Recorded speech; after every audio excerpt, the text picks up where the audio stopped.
Welcome everybody to our first Rich Book Business Coaching Authors Virtual Book Signing. We are so excited to have you here. This is the first of many, and we hope that you guys are ready for Christmas, excited. I hope that you're going to enjoy the time we're going to spend together. I want to introduce you to our amazing host tonight. His name is Jervis Canty. He is going to lead us and he's going to help us to really have a good time tonight. And I'd like to also introduce you to my amazing husband. Y'all caught that, right? Because I love it. just jumped in. Just didn't even think I'm about sorry, it. baby. No, it's okay. So we're Gil and Renee of the Rich Relationship Podcast, and we also are the people who are hosting this event. We hope you love it. Tell all your friends. Please share it. If you're, it'll be available for you to share it next, actually tomorrow. So please share it with all your friends and family, and get ready to have fun. Jervis, take it. Hey guys, so I am really excited to be here this evening. Thank you, Gil and Renee. I consider you guys the blueprint to marriage for allowing me to be a part of this awesome experience. So tonight we're about to have some fun, but in the interim of having some fun, we're going to introduce these amazing authors and writers who have presented some amazing books, things that are going to help you in your life's journey. Renee and Gil are really big on rich relationships and building relationships. They are authors, they are coaches, mentors, and they're lifestyle strategists. They can get your life to the place where it needs to be. I probably need to go lay on their couch a couple of weeks and see what they could do for me. But anyway, we are excited. I'm going to introduce each and every one of these amazing authors. Some of them come in teams and some of them comes as individuals, but they are all amazing just the same. First, we want to talk to Brenda Henderson. Now, Brenda Henderson is an amazing writer, but she's a retired educator. She's an evangelist, and she's also a Bible scholar. So don't try to pull no games on her because she's ready for you. Now, Mama Henderson is what she goes by. She's written this amazing book called Mama Ain't Always Right. How many times have you wanted to say that, but you feared you would get in trouble, so you kept it to yourself? Well, listen, Brenda Henderson has actually written a book about it, and you want to hear about it? Here we go. How you doing, Miss Brenda? I'm doing wonderful. Thank you, Jervis. Good, it's a blessing to be here. It is a blessing to have you here. Now, this book talks about the journey to forgiveness, and it's specifically people who have been emotionally and physically abused. So I want to take a moment and just kind of talk about how'd you arrive at writing this book, and what were the circumstances of the characters in this particular book? Well, basically, the main character, who is B. Coral Fay, has had some lifestyle previously in my other books, Praying Men 1 and Praying Men 2, by choosing the wrong man, a man of God, supposedly, that ended up being a drug dealer, a rapist, and a bigamist. But the whole culmination of coming to Mama Ain't Always Right is that B thought it was her mama's fault because of how she was so emotionally abused from a child into adulthood. She was adopted by her great aunt, and the great aunt didn't really know how to love or to raise. But in the essence of it, the entire book is centered around Luke 6:37. Forgive and you will be forgiven. Because the truth of the matter is no matter what's done to you by anyone, if you want to see Jesus, you're going to have to forgive them. So in the book, you follow B, and you follow her journey through elementary, middle school, high school, college, through some possible marriages, through some not so possible marriages, through molestation, through physical abuse. You follow her all the way through her life just to finally make the journey to forgiveness. Yes. And that's when the joy comes, and that she realizes that God spoke to her and said, unless you forgive, you cannot see me. And so that's why it's called Mama Ain't Always Right, because a lot of things that B's mama did to her, no, they were not right. But there's never a cause without an effect. And this is what we have to realize in our lives. Right now, this book is relevant because we're in a pandemic, and in San Antonio, Texas alone, the increase of domestic and parental abuse has went sky high. Almost almost 675 cases a month.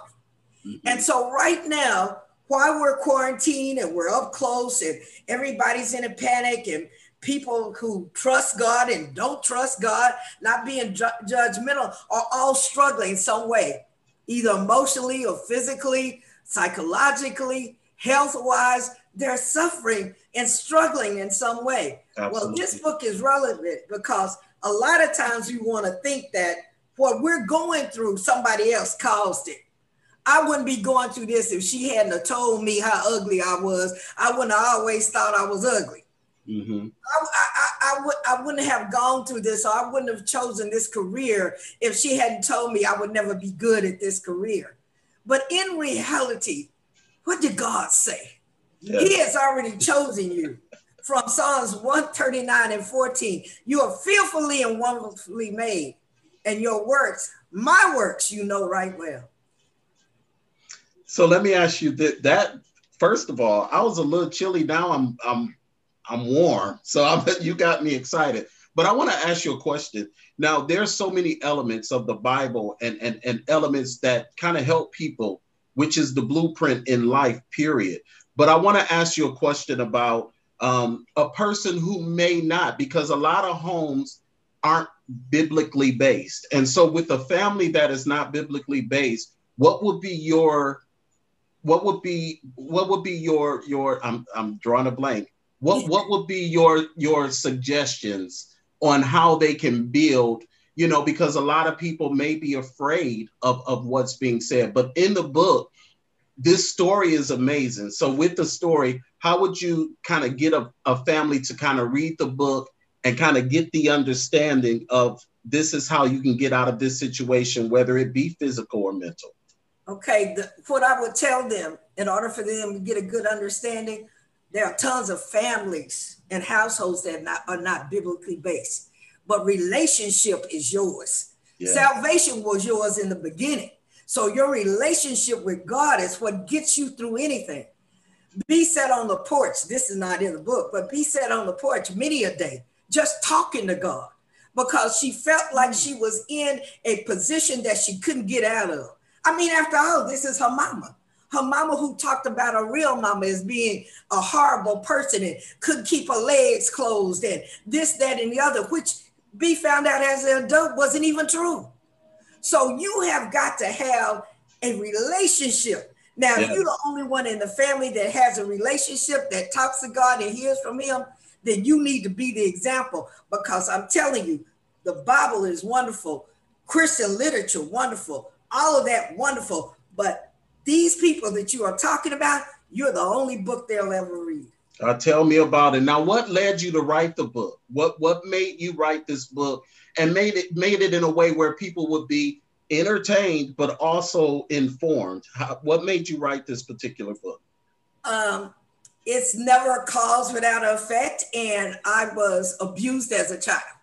Okay. And so by me taking that experience and using what they call author's license, because it's Christian fiction, but, by me knowing some of that and experiencing some of that, I was so encouraged, because I'm one of these analytical people. I always want to know why this happened, when it happened. I think that's the school teacher in me too, because Absolutely. That's the way I used to teach my kids. But in my other books, B kept asking the question and choosing the wrong folks and believing the wrong thing. And so then God had me to come up with my worth book, because I figured out B didn't think she was worth anybody good. Mm-hmm. Okay, well, why didn't she think she was worth it? Because her mama told her she wasn't. So what we speak into the atmosphere is what we become. Absolutely. Well, I really, really appreciate it. People, please go and grab this book. If you have anybody that's dealing, even if you have an idea that they're going through it, mama ain't always right. And this is the journey to forgiveness. And so please go to Amazon. You can grab this book right now. You may not get it for Christmas Day, but you can sure enough get it by the New Year. So grab it tonight. Grab it tonight. Make sure you have the tools to be able to speak to people and speak to them in the ways that they would be able to understand it. So Brenda Henderson, thank you so much. And I'm sure we're going to have something else to say to you before this is all over. But thank you. That was amazing. Thank you. Folks, this is just the beginning. That was the first 5 minutes, and you see what we got. So get ready, hold on, because you're really about to be blessed by all these amazing authors. We're going to go over to Ron T. May. Now, Ron T. May, this man is also known as Jitwala, which means self-determined and self-defined. He's the author of Screaming Blackness, Let the Conversations Begin. Now, this particular book explores Black life and some of the misinformation that we've often been given in our lives, in our culture, and he examines it through poetry. Ron, how are you this evening? I'm doing fine. How are you? I am fantastic. Thank you so much for this piece of work that you've given us. Let's talk a little bit about the book and what was your reasoning behind it? And let's talk about that first. Well, you know, I was probably a frustrated child because I had a lot to say. And every time I would try to say it, I would get in these circular arguments, where it's my opinion versus your opinion versus my opinion. And I found that extremely frustrating. So I always wrote. So I decided I was going to start using poetry to make my points. And then you can't argue with me about it. You get what you get out of it. And I found that a very freeing experience to say exactly what I wanted to say to you and not get into the argument of circular argument. You know, like my son says, sometimes people's opinion is 2 and 2 is 5. Well, I can't celebrate that kind of opinion, but I can do a poem for it about why it's not. And then we can have a discussion about that, and you get whatever you get out of it is yours. And I found that, and I think that, you know, I liken back to where, you know, Jesus talked in parables. And I think if he hadn't talked in parables, he would have gotten into a lot of circular arguments, and his message would have been lost on somebody giving a message that they say is as good as his, but it's not. It's just their opinion, and they may or may not know what they're talking about. So absolutely. And a lot of times it's perception. You know, sometimes the misinformation that people will give us, it's all about the way that we take it. There's some things you chew up and there's some that you spit out. But let me tell you, what encouraged you to write this book in the time that you wrote it, and what was the message that you wanted to convey? Well, when I started writing, actually, I was a college student, and we had a Black school newspaper called the Way. Hawita Nash started it. She only had a 1-page paper. And I told her I'd never done anything like this. And I told her that if you give me my own page, that I will write something. And I put 2 poems on the first time I did it. I put 2 poems, the one Black America and another poem. And all of the people on the campus liked it. And from that, I started doing, they call it spoken word now, but I call it poetry. Then I started doing things and getting invited. And I was doing all this free stuff. And then I decided I would charge for it. And to my surprise, they actually paid me. So, you know, I was paid to write a play for Angela Davis was visiting San Diego State. And I wrote a play. Nice. Okay. You know, she really enjoyed, and I got to walk around and meet her the day. So, you know, just things just started happening and occurring. And over a period of time, I had all of these poems that I wrote them on everything. I used to pull over to the side of the road and have to write them down. And I wrote them on everything. And then one day I just started compiling them together, and Screaming Blackness was born. So I would literally go to my classmates and say, I wrote this, and then I would do it for them. And they would always encourage me to share with people. So fantastic. Now, what is some of the subject matter that you have in the book? Well, you know, listening to Mama Brenda talk, I remember once I was in the backyard of one of my professors. I was probably 24 years old. And I've always struggled with knowing exactly who God is. You know, everybody around me seemed to talk like they had breakfast with God, but I didn't. So their opinion was better than mine. And so I told God, you either fire that bush up, part the swimming pool, do something so I know it's you. I know, not somebody told me. And I'm going to do a poem that I wrote. It came out in one piece. Wasn't like I had to sit down and read it and make the words work. Just popped out. And it goes like this. It says, how can I tell you of the essence of life? When you have it, you will feel it. When you have it, you will breathe it. And with each breath, the sacs of the lungs of your mind will fill hopefully with the essence of your life. You need not be reminded to conform to the necessities of your progression, and you'll care not about failure, for the knowledge learned from failure will only more pave the road to success. Just how does it feel to walk in rhythm and in harmony, assured that you're living for your purpose? It feels spirited. It feels wholesome, knowing that each and every part fits exactly the way that it was meant. But as I write, I lose the thoughts, lost in reaction to my capitalistic born fears, and I struggle to regain. My fears close the briefly open doors, doors open for brief moments when I'm able to see the thin lines between society and life. Brief moments when I am God, creator of my existence, assessor of my future, and benefactor of my past. But as always, and with great agony, the thrust of society with its concrete knowledge overwhelms my desires to pursue the abstract, and I fall bitterly into the perpetual existence of what men call society. But I must learn, and I must express, for with knowledge of truth, I remove bond after bond from my beautiful mind. Beautiful not because it is mine, but beautiful because it can see and know life and realize that with knowledge of truth, I can fly. That is incredible. That is incredible. Man, I tell you, every failure leads to some success. And that's the message right there. Every failure leads to success. And for all of that conversation that we've had that misinformed us, Ron, you've tackled it. And so a lot of people really, really need that message, especially now. I don't think we've ever been misinformed as much as we have in 2020. Right. I don't think the world has ever been misinformed as much as we have in this time. And so thank you for your book. Guys, go grab it. So again, the name of the book is Screaming Blackness. Let the conversation begin. Ron, thank you so much for that awesome read. And thank you for the information leading to the book. Guys, you should be on Amazon right now while you're watching this, grabbing these books. These authors have put their hearts and souls into these books, and they're not just to sit on the shelf. These are books that are going to totally transform lives. And so that's what we're looking to do tonight. So we thank you for that. We're going to move right on. Before we do, I want to tell you guys, there's a couple of gifts coming up. For those of you who don't know, we have some amazing gifts, amazing prizes. Gil and Renee have done amazing work putting some things together. Somebody's going to walk away with the free book. Yes, ma'am. Yes, sir. Somebody's going to walk away with the free book tonight. Somebody's going to walk away with a Tarte makeup kit. So yeah, you in the house, you might as well be beautiful while you're sitting there. That's all I'm saying. Or be ready when the world opens back up and you can go out in your Tarte makeup. And then somebody is going to walk away, to me, with one of the grandest prizes of all. I wish I could win that one.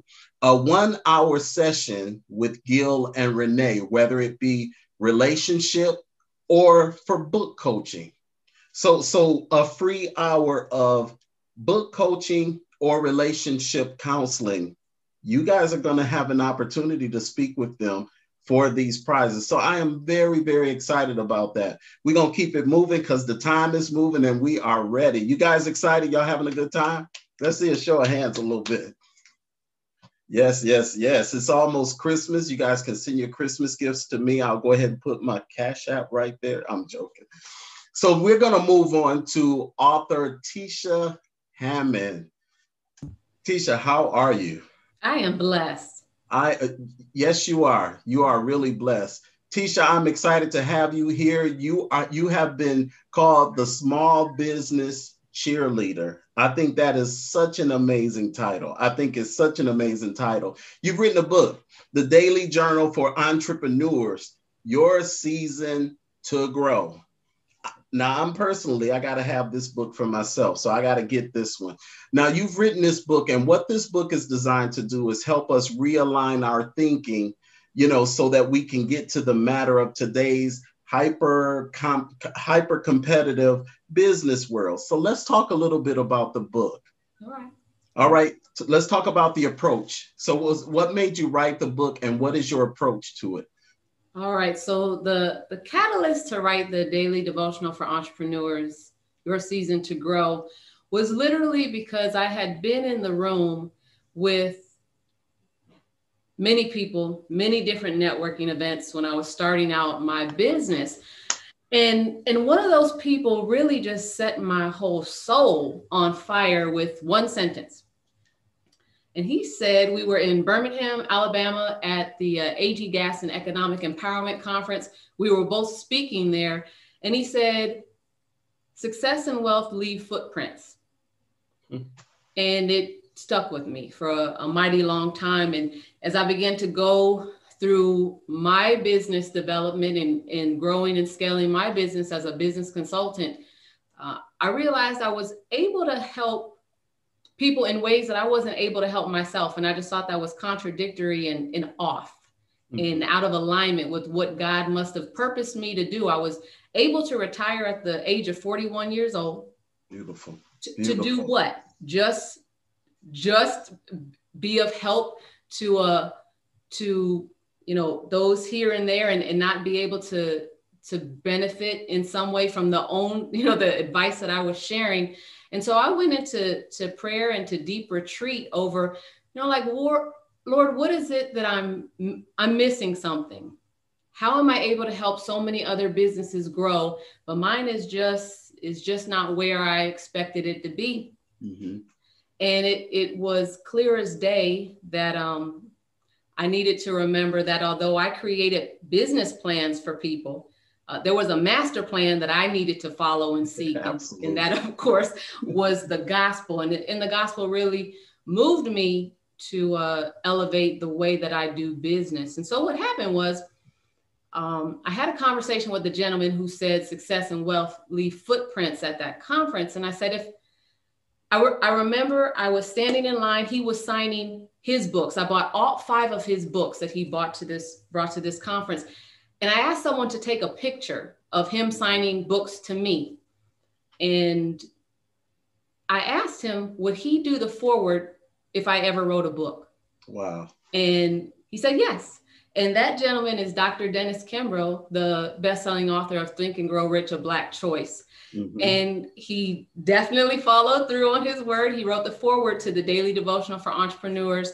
And as the book was being written, I got to tell y'all, writing the book was one thing, but having to rewrite, share it with people and get feedback and hear critiques, both good and some tough for me to hear, that was a whole different level of prayer and seeking God's face. What this book is a 12-week guide to faith-based, profit-first entrepreneurship, because what I found myself doing was feeling strange and weird about being compensated for the expertise that God gave me. And I know if I felt that way, there had to be other believers and other men and women of faith who felt the exact same way. Absolutely.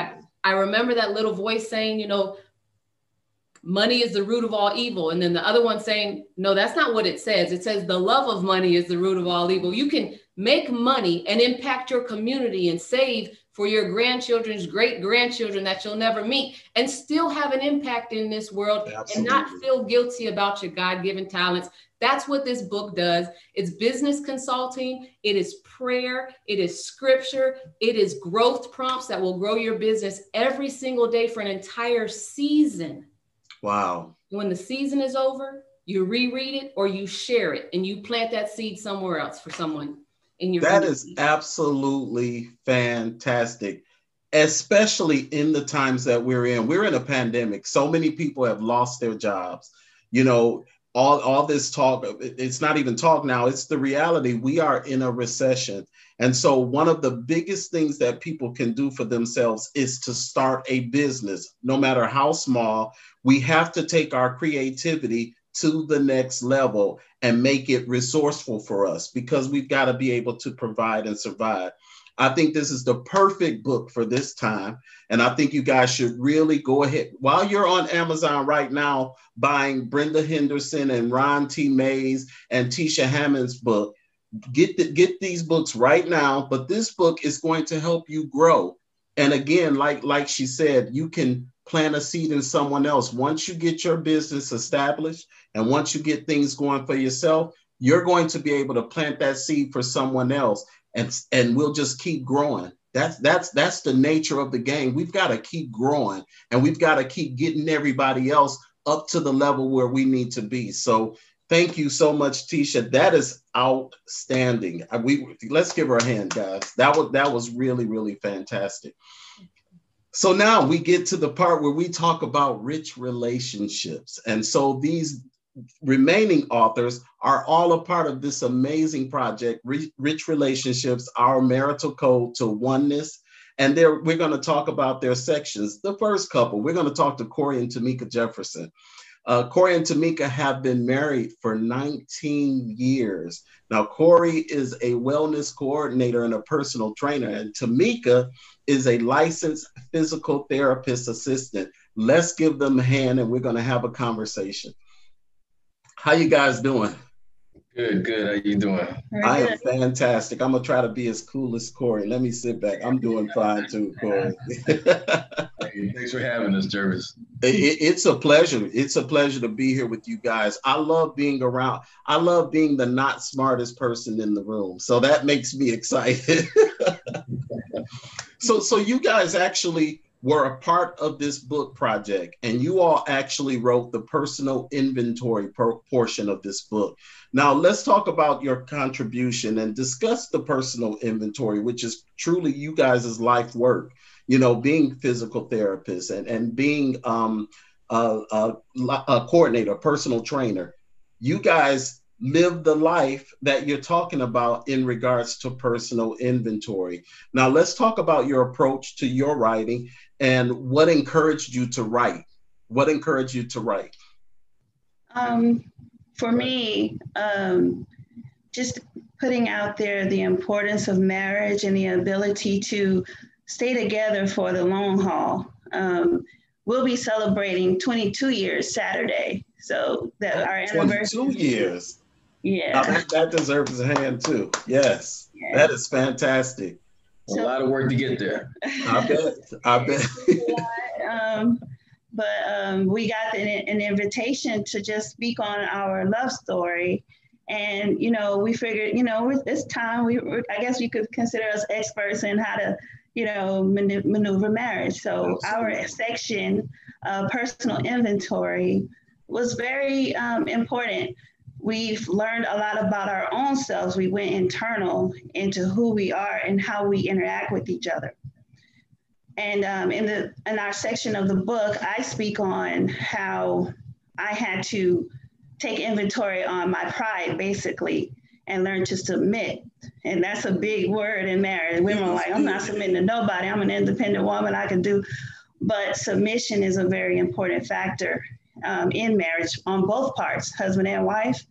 But my issue was, you know, I just wasn't going to submit to, we were having issues with religion and things like that for a long period in our marriage. But the moment that I said, the Lord spoke to me and he said, you know, if you're going to submit to me, my word tells you to submit to your husband. Mm-hmm. And I was like, ugh. So once I did that, everything just started falling into place. And we've been members of the church for years now, for 12 years now. And our children are blessed. Our marriage has been blessed. We've been more in harmony because of that submission that I went through. What I think is amazing is because of all that, you know, you all are now able to be a blessing to other people. So I think that is absolutely amazing. Now, in writing the book or in writing that portion of the book, and now we're in a pandemic. And so everybody's closer. Everybody's at home. We're spending more time with our partners and our mates. What has been the biggest lesson that you've learned since the time that you all wrote the book? Biggest lesson we learned since we wrote the book? Since you wrote it, yeah. What's been a lesson from the time that you wrote it up until now? Probably the biggest thing the biggest change since everybody's home has been increasing our faith without actually going to church. Oh, yeah. You know, I'm not one of those types that can sit and watch church on the screen all day. That's not me.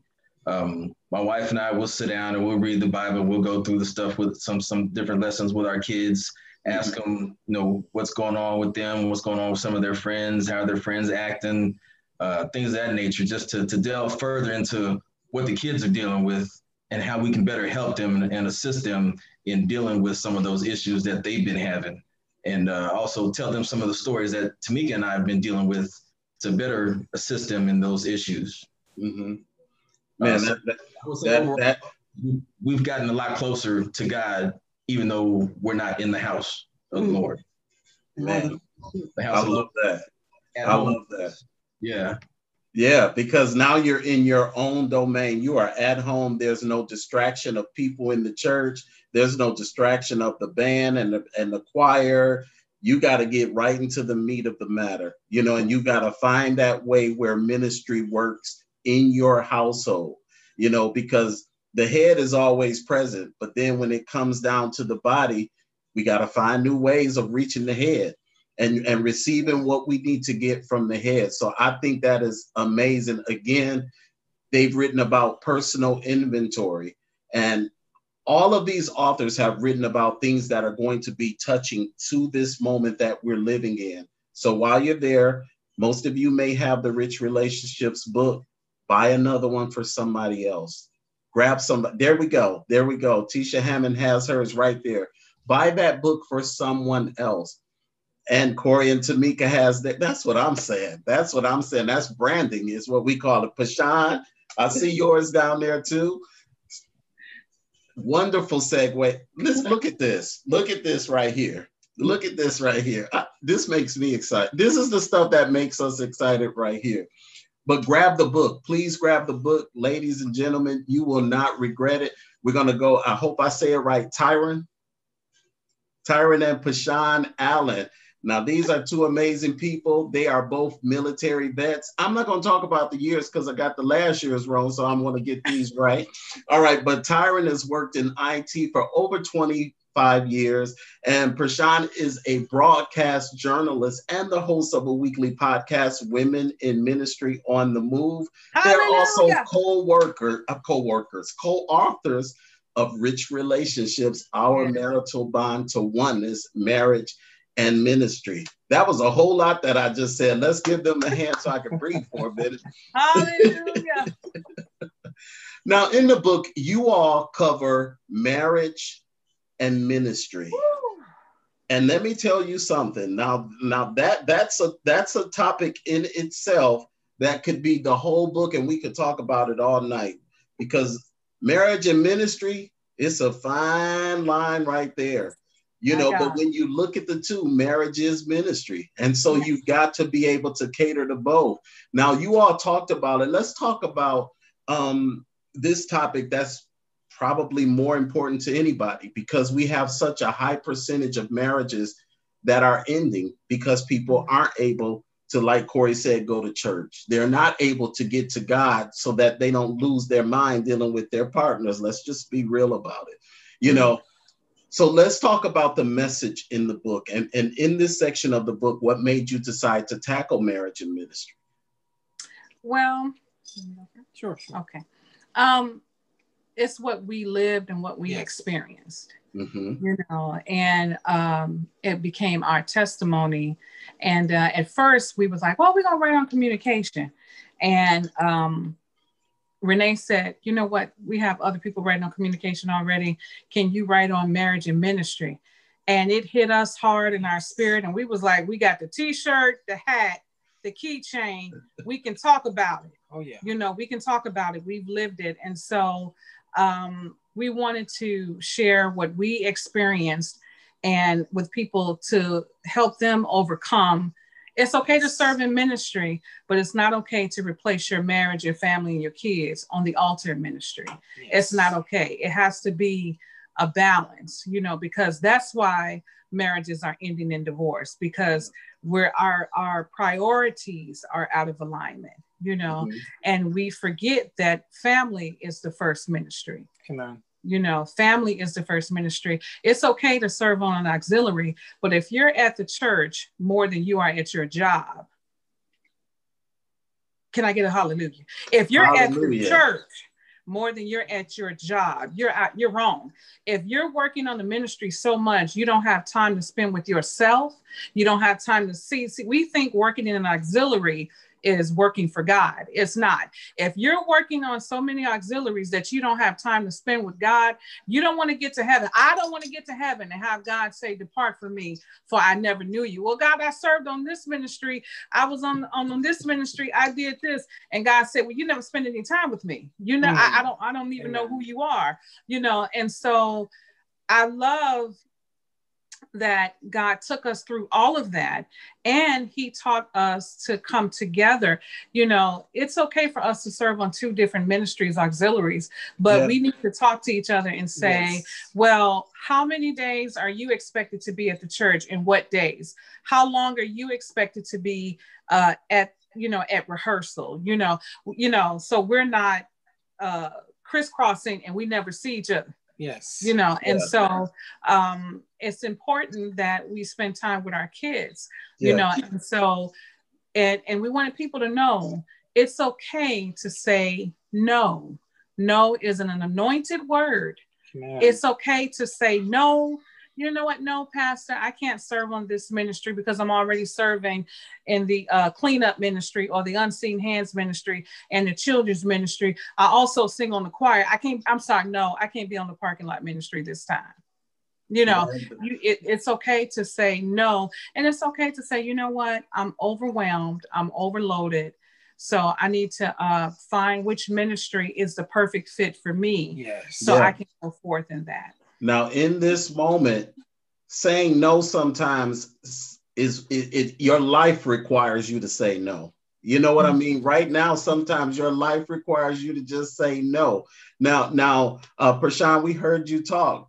I want to talk to this gentleman sitting next to you, all close and snug up under the Christmas tree. So Teron, I want to ask you this question. What is an adjustment that you guys had to change since the pandemic? Because, you know, before the pandemic, you were able to get away and breathe a little bit, you know, and some people use church for the refuge to get away from the at-home situation. I'm just saying. Now, what are some of the adjustments that you've made and that have brought you all closer during this time? So one of the major adjustments you have to, and I'm glad you brought up the pandemic. One of the things we had to do is we had to change the way the house is configured just to be able to flow and function, because our kids needed a place to have a classroom within the house. So, you know, your home is your first ministry. That means I need to set my kids up to be prosperous in the home. You know, I need to make sure my kids are, you know, hey, you still got class in the morning, so you can't stay up till 11 o'clock at night. You got to be in the bed at 9. Why? Because I'm waking you up at 6:30 and you're going to get something to eat. You know, we're going to brush your teeth, get your dress. You're going to be signing on at 8:30, you know, and you still have priorities, because as a parent, as a father, you know, it's my responsibility to make sure that my household or my children are prepared.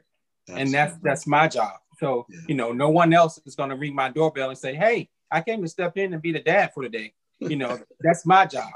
So, you know, it's my responsibility to make sure my kids are prepared. You know, other things we did, you know, we had to, you know, we have school age kids. So guess what? Somebody needs to be home. Mm-hmm. Hello. Man, that's awesome. Somebody has to be home. We got to balance work in now. So guess what? If she's going out on, if I'm going out on Monday, she has to be home on Monday. Mm-hmm. Well, if she's out on Tuesday, I got to be home on Tuesday.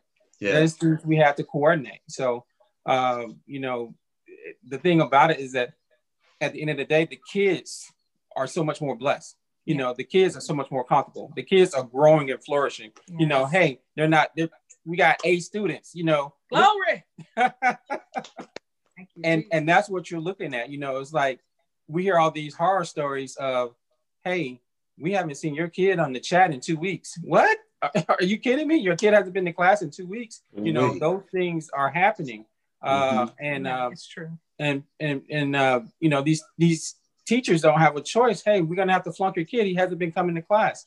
And those are things that are going on, you know, consistently. So, you know, God has tremendously blessed us. We, you know, being in the house is not a burden to us. You know, we're not throwing stuff at each other. We're not, you know, cussing each other out. You know, we're not fussing and fighting. You know, we're having a good time in the house. You know, you know, I've spent more time with my kids, and I've enjoyed spending time with my kids. I've spent more time with my wife, and I've enjoyed spending time with my wife. And that's the way it should be. Thank you. That is beautiful. Now, again, you've talked about marriage and ministry. I think it is an amazing thing. It sounds like you guys oiled the machine and it's running just the way it's supposed to, you know, and so you all can show other couples this is how to do it. So maybe book 2, you all are already in preparation for it. I'm just saying, I'm speaking it out right now. We receive it. That's book confirmation. 2, you guys will be ready. So we're going to get ready to move on to Ricky and Naomi Higbee. Now they've been married. I'm gonna step out here and say 5 years. 5 years, am I right? Yeah. Fantastic. They are the parent of 4 beautiful children. Ricky is a motivational speaker, and Naomi is a speaker and life coach. Fix my life, because hey, it's all over the place right now. There is something that stood out about you all's story that really kind of resonated with me. And I loved that you guys were initially looking for resources on helping you blend a family. You were looking for resources on how to blend a family, and you guys became the resources because there were no resources available. So that excited me to hear you all talk about that. And your section of the book talks about diversity in marriage. Let's talk about it. Let's talk about those experiences that you were having that prompted you to need somebody to be a resource and tell you how to blend this family together, because they don't all come together like the Brady Bunch. They don't come together like that. So what were you all seeking, and what did you do to be the remedy to that? Well, Jervis, thank you so much. I think if you can just look at culture in the news today, we were kind of like a microcosm of that. Having the white guy talk to the black guy, they don't communicate. So you've heard the whole men are from Mars, women are from Venus kind of thing. Well, when you take that and you put the fact that the white dude is from Hazard County and loves General Lee, and then you have the Brooklyn native Afro Puerto Rican who loves silk pillowcases for whatever reason the white guy doesn't know. Those are the silly little things it's the hair, Ricky. It's the Absolutely. hair. It's the hair, Ricky. Absolutely. So it was those kind of things that would come up, and we're like, okay, who else has kind of been down this road? We could find plenty of resources for typical blended couples, but when it came, you're blending the race piece, but then also I was coming as a widower. So I had 2 young daughters coming into the relationship who had just lost their mother. So that was another unique piece bringing into the situation as well. And then you had Naomi, who was a single mom of a teenage African-American boy. And we know all that comes into play with that. So me trying to figure out how to speak into that, and her trying to figure out how to speak into that. We just couldn't find those resources specifically. So that was really the catalyst for us to be able to, or to have the desire to write on that particular topic. Okay. So how did you all, what was the beginning of your resources? How did you all find the resources that you're able to share when it comes to diversity in marriage? Well, I think first of all, a lot of it came from, obviously we all do Google search. So I'm on Google search, often. That's sort of my thing. But I think for us, or at least for me, I'll speak for myself, really being intentional about connecting with the cultural differences that we would have, and really going back and talking through those so that we could become a resource as to how to sort of bridge the cultural gap that can sometimes happen in marriage, but also in community as well, right? If we're not paying attention to the things that can be that are different, or maybe not so much not paying attention to it, but really trying to sort of slow down, backtrack, and go through and talk through the differences that we would have, I think that's probably the biggest thing that's allowed us to pour into other people, to understand other marriages and things that happen to come up in marriages, specifically with, and it's funny because I was talking to a couple just yesterday, an individual who was looking at they're in the dating process, right? But there's a lot of things that are coming up even just in the dating process, where they're sort of thinking, I don't even know if this is for me. There's so many things that we have to explain, and Ricky and I still go through that even now, where there's jump the broom. What do you mean jump the broom? Yeah, he did. He had no idea what that is, but there's so many things where, at least for us, it was almost like we were speaking a different language. Yes. So we had to really be intentional about learning how. I mean, I think marriage is like that anyways. You're learning how to speak the language of the other person. But when you come from two completely different cultural backgrounds, when you come from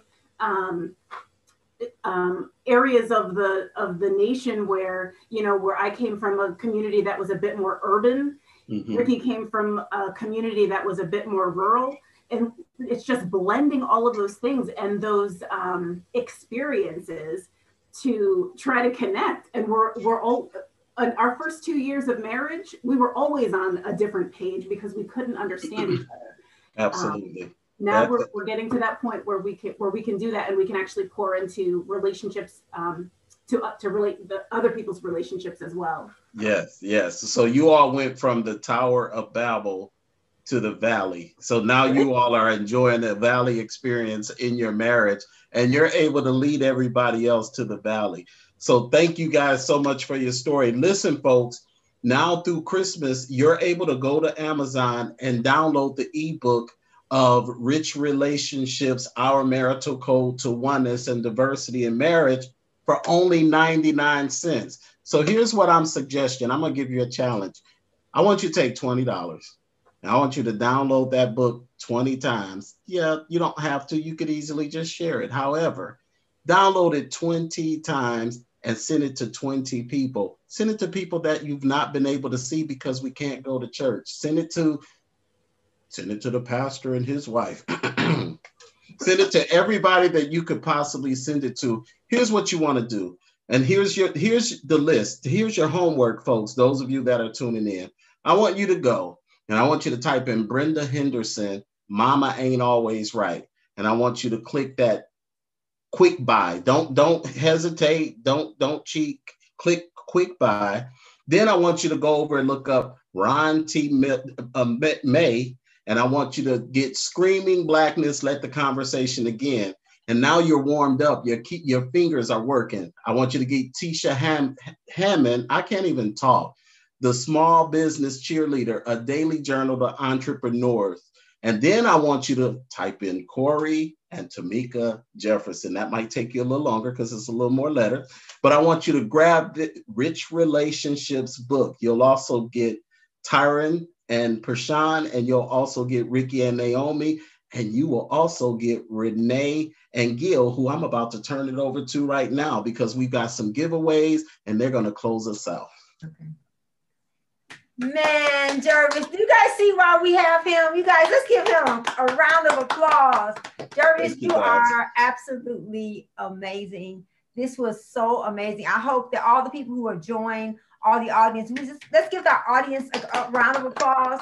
Thank you guys for being here and being here with us. We are so excited to be able to give some gifts away. And the reason why I was clapping when he said the third gift, because one of the other gifts is a gift card. I wasn't clapping for us. I was clapping for the gift card because it's Christmas time and some people may be struggling. And so we are going to give away a gift card. So we have the gift card, and all of you guys who participate are going to get a gift. So you get a gift, you get a gift, you get a gift, you get a gift, you get a gift. Everybody gets a gift. And then 3 people, the first person who was on here was, and actually she dropped out. It was Sarah. And hopefully, Sarah, if you are still watching this, we're going to post this on our page, therichrelationshipsus.com. And please reach out to us because we have a gift for you. Yes. We're going to spin the wheel. So this is going to be your gift. And what is it? She gets a 1-hour session. A 1-hour session. Beautiful. Either for book coaching or for relationship.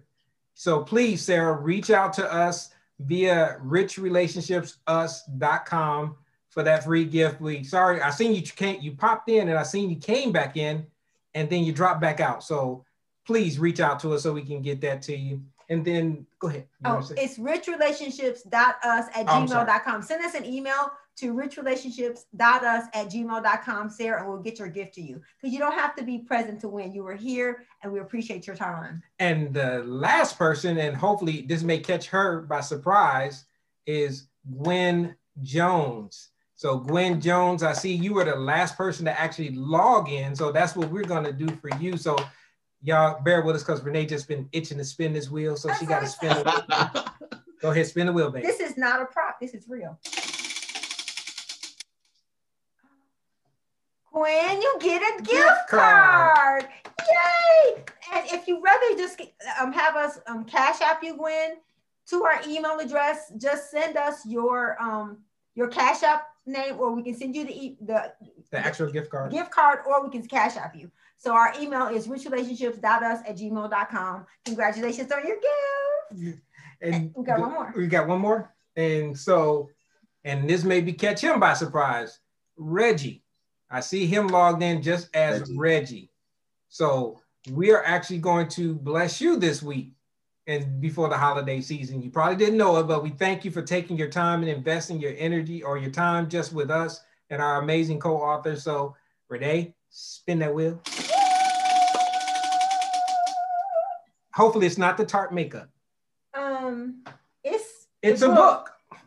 It's a book. It's a book. You get a book. We're not going to give you Tarte makeup. Even if it was Tarte, we're not going to give you Tarte makeup. And any of you guys, if you guys choose you want a different gift, just let us know because we have the Tarte makeup. He says wonderful in the chat. Thank you. So Reggie, if you actually send us, if you can chime in on the chat with your email address, we can reach out to you and we can get connected with you and make sure you get that book sent out to you. It may not make it, well, obviously it's not going to make it for Christmas, but we definitely are going to make sure you get it. Rich Relationships, our marital code to oneness. So you can just take the opportunity to hang out with us for a few minutes, but also meet some of the other 17 amazing authors that partnered in with us on this amazing journey. And we thank you guys. You guys are phenomenal. Hope you have a Merry Christmas. And so we are coming up on the end. Yes. And so we just want to tell you guys, thank you so much. We hope you guys have a Merry Christmas. We're going to put this up so everybody can share. Thank you to all of our guests. Thank you for everybody who came and participated.